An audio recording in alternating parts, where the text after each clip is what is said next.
to me, the most important thing that happened overnight, was the Fed's corporate buying program. And it wasn't that they're doing it or aside from any technical measures, it was really the timing. The news came out when equities were generally under the pressure the last couple of days.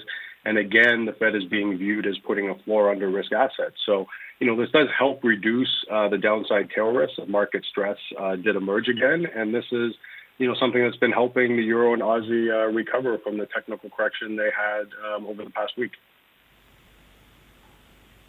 Do you have a forecast on dollar lower from here? Perhaps any levels you're watching?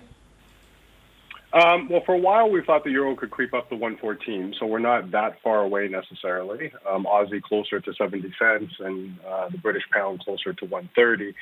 So the direction of travel we thought for the dollar, at least against G10, was going to be lower, and that is supported by, very low U.S. interest rates, which, if we look at past cycles, the dollar started falling after the point where rates were cut, and then they were expected to stay low, and growth started to improve. So, while the Bank of Japan, has a bit of a pessimistic kind of outlook, what we're seeing is data surprises globally are starting to improve.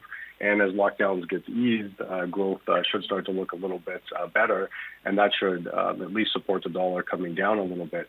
The monkey wrench in that is what happens with CNY. If it stays, kind of fairly weak above 7.0, then the ability of the dollar to weaken against G10 is constrained to some extent.